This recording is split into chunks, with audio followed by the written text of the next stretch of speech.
you have got the old treasure hunt thing, which I truly love, which is that you've got somebody who has to follow clues from point to point, and the suspense in part is, or most of the suspense anyway, comes from whether they will find the treasure and what is it? Is it really a treasure? Is it, you know, who decided if it was a treasure? Was it the person who set up the whole thing and valued it? Does it have intrinsic value? Does it have extrinsic value? Is it a treasure because it's worth a lot of money, or is it a treasure because of what it reveals? I mean, you can do tons of wonderful stuff, I think, with that whole idea. And as a writer, I found it challenging. A lot of what you have to do if you want to keep your books fresh for your readers is keeping them fresh for yourself, too, which means challenging yourself with new things. And one of the things that I wanted to do was this whole quest thing. I like taking cliches, you know, because we all write cliches. I'm the first person to say, look, you'll never find anything in my book that's not a cliche. But it's how you tweak them is what makes them special. And I did the whole, you know, staying in the haunted house, you know, overnight for 24 hours, can you last? That's what that whole thing is, that we used to watch those movies when we were kids. And the quest, the treasure, and I literally, in the end, have her digging up something. I mean, I even play with that and have fun with it. But I use that as a means to write this other. It's like you can use the cliches, but if you tweak them, and then you also put in the things that mean a lot to you, I think you can come up with a fresh idea. Absolutely, and I think for the true mystery buff, I mean, Robert Barnard once said that after Agatha Christie, I think it was Barnard, after Christie there are no original plots. Right, and really you know, is. that's really true. She more or less worked your way through the basics and the variations, or some people said after the Greeks, you know, there are no, so, you know, the real fun is to see how somebody takes what is, as you say, a cliche, or a sort of a standard, if you will, of a definition of the genre, and reworks it so that you feel as though, in one sense, you feel like you've never met it before. And in another sense, you recognize, oh, look, here's my old friend dressed up in new clothes. Right. And, you know, it's one of the reasons they think that when we get new mystery writers, and I know it's important to libraries too, you try to steer people, new readers, into the classics so that they can appreciate the foundations and how these things worked. And then when they read new writers, they can have the fun of seeing how somebody like you has taken what someone else has previously done and made it contemporary, made it different, you know, made it really fun. There also, I think, is a tendency to assume today that all mystery novels must have a murder. And while a murder takes it up to the highest level, in a sense, there's the most risk for everybody, although without capital punishment, the risk for the killer has greatly diminished. In Christie, you know, every killer was caught, and every killer in England went to the hangman within 2 weeks. People don't. Within 2 weeks, huh? There was a very abbreviated appeals process. If you were caught and tried and convicted in England, you had about 2 weeks between sentencing and the execution. So it's an argument, of course, in England against capital punishment, is that you don't get a lot of time. Obviously not. And if you've made a mistake, you know, you can't recover from it. But of course, the American system, you know, where it just goes on forever, and in fact, people can make fortunes now writing about why I was a serial killer or whatever it is a whole different deal. Nonetheless, you can write very good mysteries, have been written that are excellent, that do not involve murders. There's some wonderful short stories by some of the masters. Dorothy Sayers wrote a great story about a woman who was being held captive, and the device that was being used was withholding her thyroid medicine from her, so that she turned into this kind of monster, as you do when deprived of thyroid. And Lord Peter has to arrive and figure it out, you know, and give her therapy. Thyroid therapy. There's another wonderful story that Sayers wrote about wine, and the whole deal has to do with the fabulous palate of Lord Peter, who's in disguise, being able to drink various vintages, you know, and nail them all down so that eventually things happen. I don't remember the whole deal. But I think that we've kind of forgotten that you can have interesting mysteries that don't involve a murder. Well, and I think some of it has to do with the way the industry is going. I sometimes get a bit afraid for the quality of writing that's happening in our industry, because the marketing is becoming so big, the pushing of the author becomes almost more important than the book itself, the writing.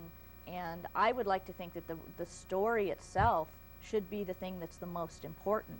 And sometimes that's not always true. I just recently read as a humorous article by somebody where they said that the marketing is getting so so wild now, especially with some of the really big name authors, that you could have an event, have all these people here, and no one would even, and the author, the celebrity author, all that, and no one would not even notice that there wasn't a book there.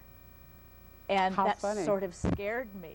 But I thought, you know what, there's authors that I could think of where that could actually be true. Oh, absolutely so. And I also don't think that, and I've certainly noticed it in reviews lately, and even among some of my colleagues, that people are clearly not cracking the book. They're getting the package from the publisher, and they're reading the hype about the author, and they're looking at the clever packaging, and they're reading about the hook of the book, whatever it might be. And that's as far as they go. Nobody does. And I'm almost making a religion of taking all that and binning it and opening the book, because ultimately it's the book that counts. You know, no matter how clever all this stuff is. Right, it's the words that's going to keep selling the stories. I mean, you have to tell a good story. People are very fickle. Readers are fickle. I'm a good example. I'm a very fickle reader. I'm probably more open-minded than a lot in the fact that when I have a beloved author, I will let them have a bad book. I understand that there are circumstances, and I will give them another chance. But there's a lot of people I know that if they read a series up to the 4th book and then if they don't like the 5th book, that's it. You've lost them. You'll never get them back. And I try to keep that in mind every time I write a book, that this has to be the absolute best thing that I can write today. And I've often had people ask me, would you go back and change anything in your books? That's a question people ask authors a lot. And I have to honestly say that I wouldn't, because I know for a fact from the time that I wrote Fool's Puzzle, every book I wrote was the best I could do at that moment. I'm not saying I'm not, hopefully I am a better writer now, but I was doing my best. And as long as you're doing that, as long as I can walk away from a book and say, you know what, that's the best I could do.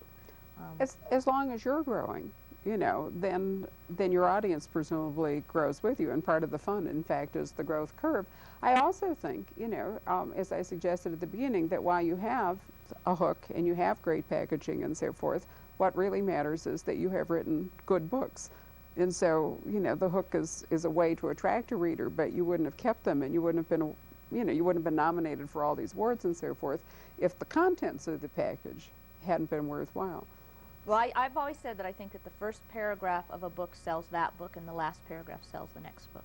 And you and I have also talked about it. It's so important that, in fact, you can't let your readers down, that a book needs to have an ending as good as the beginning. Right. So that the reader starts out, and whether the journey went upwards, as one hopes, or had some dips, etc., if you wind up in an equal place or a better place, then there is a momentum that will propel the reader into the next novel. Well, I believe in hopeful endings. That's another thing that one of the things that caused me to move from writing literary fiction, when I had to really make a decision, when I write a novel, what do I want to write?